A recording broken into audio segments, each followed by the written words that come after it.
Hello and welcome to Villa View. I'm Paul Bradley and I'm joined on the phone now from Hong Kong by Matt Kendrick. Hi, Matt. Hello, Paul. Well, you've seen Aston Villa's first proper test of the pre-season against Blackburn in Hong Kong. Give us your verdict on that game. It was an interesting game in the end. It was quite a few tasty tackles flying around. It was probably a little bit more intensely competed than you'd imagine for a friendly game. But yeah, it was the conditions were so hot. It was hot enough being in the press box, let alone down on the field of play. So the lads have done well to get through it. One goal in it, just Darren Bent doing what Darren Bent does best. Another clinical finish from a lovely Barry Bannon cross. And a couple of chances for both sides at either end. But yeah, it's another victory. The manager admitted afterwards that although winning friendlies is not the most important thing, it is good to breed that winning mentality. And so they go into the final of this competition on Saturday. And yeah, they'll be looking for another good performance and another important kind of step towards being fully fit for the Premier League season. And what sort of football did Alex McLeish get the squad playing? Because I know there's some fears from Villa fans that it may not be the most attractive sort of football. No, they played some good stuff in patches. It was more a kind of traditional 4-4-2 formation. He partnered Darren Bent with Gabriel Bonlahor up front for most of the game. And Emil Heskey was on the left wing with Barry Banton on the right wing. But they were quite interchangeable. There was a lot of good movement, particularly the move that led up to the goal. That came about as a result of good football and good movement. So, and the important thing as well, I mean, I know this criticism that Alex McLeish, his teams have been cautious, shall we say, in the past. But also, he prides himself on getting teams that can defend and not concede goals. And it was a clean sheet, and it was well battled for. Stephen Warnock in particular was throwing himself around as if it was an FA Cup final rather than an Asia Trophy semi-final. But yeah, it was there's plenty of positives.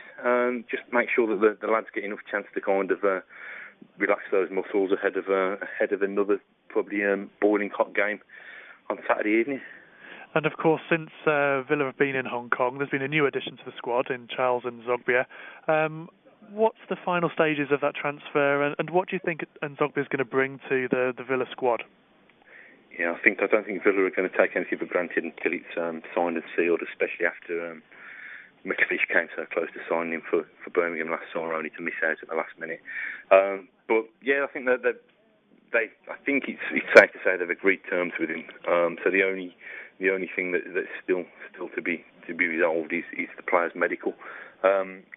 Spoke to Alex McLeish after the match, and he confirmed that the medical had been scheduled in now. It's probably going to take place on Friday, and it could, you know what I mean, elements of it could even run into the weekend. So I know Villa fans are anxious to get this one pushed over the finishing line, but I think it may even be Monday now before he's officially announced. And then obviously the Villa party fly back on Monday, so perhaps we could see him unveiled on Tuesday if everybody's got over their jet lag. And he's just the tonic that Villa need as well, isn't he, with Stuart Downer and Ashley Young both leaving in the summer? Yeah, he's an exciting player. I mean, Villa fans have seen that for themselves. He played particularly well in the draw at Villa Park at the late end of the season. Scored a goal that day, and he also played pretty well, if my memory serves correctly, in the away game against Wigan. So he's an exciting player. I think I read a stat about him a couple of days ago saying that he'd attempted kind of the most dribbles of any player in the Premier League last season. So he's not afraid to take people on.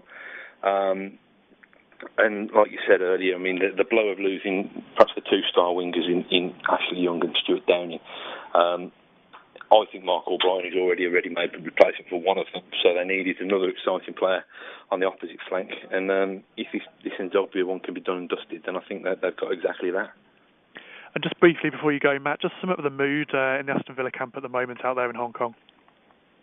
Yeah, everybody seems to be enjoying it. There's good togetherness. I know that Alex McLeish kind of prides himself on getting the right team spirit. And the lads that we've managed to catch up with throughout the week have mean, they're going to say nice things about their manager anyway, aren't they? But you get the feeling that they generally believe that that this man can get them motivated and can get them organised and can get them winning football matches.